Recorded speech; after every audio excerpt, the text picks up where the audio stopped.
est-ce que tu aimes bien l'exercice de la promo, en règle générale? Bah ça dépend quelle promo quoi, parce Ouais. que par exemple la promo télé c'est beaucoup plus stressant pour moi D'accord. qu'une promo presse ou voilà, un entretien avec quelqu'un dans un café. C'est beaucoup plus stressant d'être sur un plateau télé pour moi que d'être même faire une radio ou des choses comme ça. C'est assez agréable je trouve, surtout on peut souvent entendre ses chansons ou les Bien jouer sûr. en radio et en télé, c'est un peu plus compliqué. Les talk shows, par exemple, pour moi, c'est dur parce que je me dis mais qu'est-ce qui va sortir de ma bouche quoi. On ne sait jamais. Je suis très impulsive et en fait, je suis assez spontanée. Je laisse les choses venir et ça peut être assez surprenant et parfois génial. Et ça peut être complètement nul, sans intérêt. Je peux faire des fautes je peux être dyslexique par trac quoi. Donc c'est un exercice qui est assez compliqué. Puis en plus il faut se préparer, il faut être beau, il faut être télégénique. Enfin il y a plein de trucs comme ça qui rentrent en jeu. C'est à Guy Frégé, hors promo, bon, tu peux te lever tard à 8h08, 9h08. Est-ce que tu as un rituel, un café, une clope alors je fume pas, mais même si je commence à avoir une voix un peu éraillée. Non, alors est-ce que j'ai un rituel alors quand je me lève, déjà je suis totalement addict à mon téléphone. D'accord. Donc la première chose que je fais c'est lire Le Parisien. Très bien. Très bien. Non mais c'est vrai en plus. Ouais. Enfin je ne lis pas que Le Parisien, mais oui, là on ne va citer que Le Parisien. Mais via l'appli mobile oui voilà, via l'appli mobile et bon, je lis d'autres choses aussi, je regarde mes comptes, mes réseaux sociaux, mes mails. Tu pratiques plus Twitter toi, non c'est ça? Oui, pour communiquer avec les gens qui me suivent, je suis plus Twitter, bizarrement. T'es devenu addict aux réseaux sociaux, j'ai l'impression que les artistes... Non, en fait je suis pas addict aux réseaux sociaux, mais je me sens un peu concernée par la chose parce que je me dis que c'est un des moyens qu'on a pour parler de sa musique quoi, et pas parler de sa vie. Je vais pas me réveiller et puis dire tiens ce matin j'ai mal dormi. Donc le matin quand je vais me réveiller je vais regarder ce qui s'est passé, voilà les news aussi parce que je suis abonnée à plein de sites d'information et de loisirs aussi donc voilà, mais sinon je ne bois pas de café, je ne fume pas. Par contre je bois une bouteille de rouge tous les matins. Non, je plaisante. Non, pas du tout. Non, je bois énormément de tisane et de thé. Ça aide à dormir Non, en fait, je bois des tisanes. Je suis pas très bio, mais je bois pas mal. J'aurais pas pensé qu'on aurait parlé de tisane. Non, je bois autant de tisane que de bon vin rouge. Voilà. Donc ça fait c'est un bon équilibre parce que la tisane me permet de drainer tout ce que j'ai pu la veille. Tu as passé 30 ans il y a... Oui, j'ai 32 ans. Oui, passé. 32 ans passés, oui. Je commence à tirer sur la corde. Il faut que je fasse attention parce que si je continue à me nourrir comme une adolescente et à boire comme... moi je suis... J'adore cuisiner et manger des bonnes choses avec des produits frais, etc. Mais je peux craquer pour un cheese, frites, enfin voilà, j'adore la mayonnaise, enfin tous ces trucs qui sont pas bons pour... Et sinon dans une journée, tu as besoin, je sais pas, d'écrire, comment tu exprimes ta créativité ou c'est vraiment quand ça te vient? Alors c'est vraiment quand ça me vient. Par contre je note beaucoup de choses. Par exemple quand je voyage, je note beaucoup de choses soit à l'écrit, soit sur mon téléphone aussi. Parfois je chante dans la rue, je me fais des mémos vocaux sur mon téléphone parce que j'ai des idées d'air ou de chansons et j'ai beaucoup de mémos vocaux que je ne réécoute jamais. C'est complètement débile mais par la peur d'oublier en disant oui voilà, c'est ça, et donc je note des idées de chansons et puis ça mûrit dans ma tête et puis un jour ça vient, c'est là, il faut que je le fasse et puis je peux le faire chez moi ou ailleurs, dans un train, dans un avion, dans un hôtel. Un hôtel c'est un peu cliché mais j'aime bien écrire dans les hôtels parce que c'est tellement impersonnel et du coup on n'est pas attiré par... on peut pas être déconcentré en fait dans un hôtel. Le calme ambiant. Ouais, et du coup ça laisse... Sinon j'ai pas de rituel particulier. Bon, je me maquille tous les jours, ça c'est... Je sais pas si c'est bien. C'est un effort que tu dis je dois être présent. J'arrive plus à savoir si c'est un effort, un toc, une addiction. Si j'ai du mal à me regarder dans le miroir quand j'ai mon visage sans masque. Et en plus, je trouve que le maquillage chez moi c'est devenu une sorte de vêtement. Enfin, ouais, ça cache beaucoup de choses.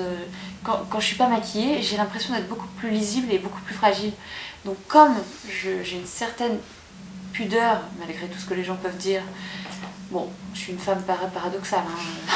Oui, La pudeur... ça, le paradoxe. Ouais. Et justement, j'ai lu pas mal d'interviews et il y a forcément un côté qui t'appartient à cet album. C'est quelle partie de toi t'as mis dans cet album? C'est à nous de deviner. Ah bah oui, c'est à vous de deviner, sinon c'est pas drôle.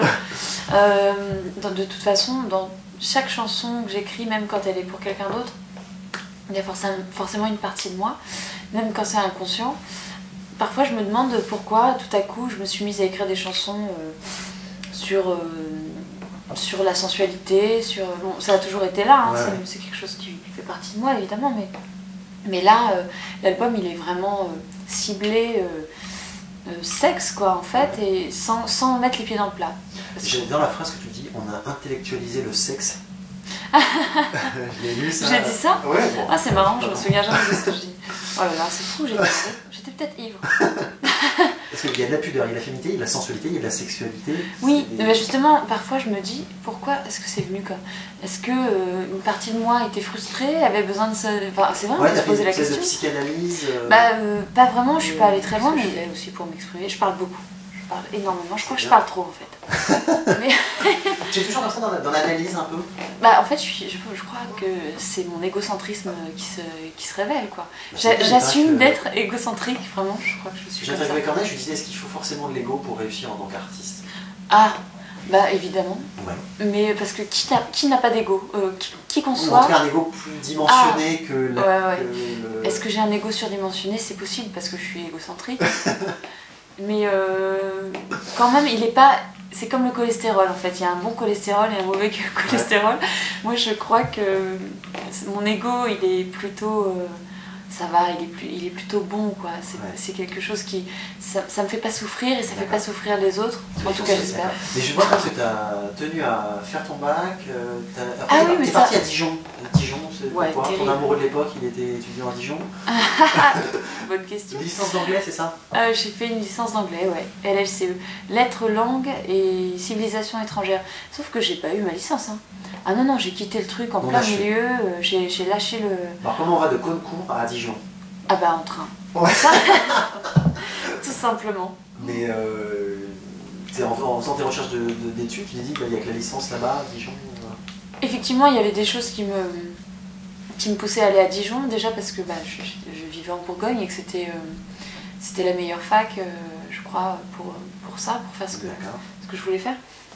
Sauf que je sais pas pourquoi j'ai fait ça, je sais pas pourquoi j'ai voulu... Je crois qu'en fait je voulais traduire des romans en anglais, enfin c'est pour ça en fait à la base que je suis allée faire ça. Je me suis dit, je vais traduire des livres, j'adore écrire en fait, écrire mais pas que des chansons.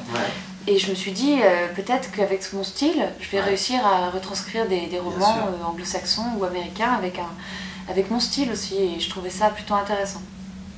Voilà, c'était ça le but. Quel souvenir tu as de cette époque étudiante? Parce que moi, c'est vrai que je suis plutôt... J'ai pas des bons souvenirs. Ah d'accord. Non, déjà je crois que j'ai vraiment très vite déprimé. C'est parce que la fac n'est pas du tout faite pour moi, j'ai besoin d'un cadre. C'est très impersonnel. C'est très impersonnel, voilà, je me sentais une fourmi dans une fourmilière avec tous les jours un sac à porter. C'est ton coup de gueule un peu sur le fait qu'on t'invite partout. Ouais. Mais pas pour ta promo, pas pour ton album, pour chanter les chansons des autres. Et j'ai adoré la pastille que tu as fait sur Canal. Ah oui, mais ça c'est Daphné, hein. Parce que je la connaissais pas, elle m'a appelée, elle me dit voilà, excuse-moi je t'appelle en direct, mais nous on est d'accord avec ce que tu dis et on aimerait bien faire un truc.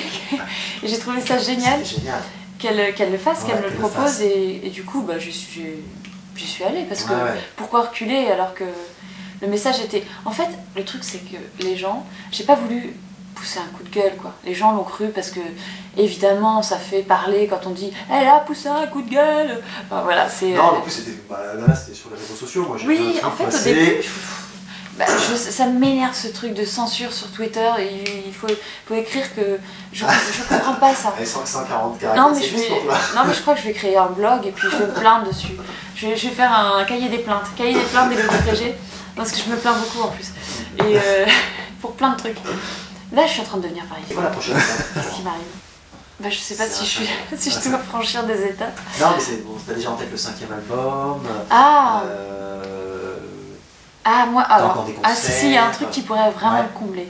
Alors, Mais bon, c'est impossible et je pense que je suis pas la seule à penser à ça.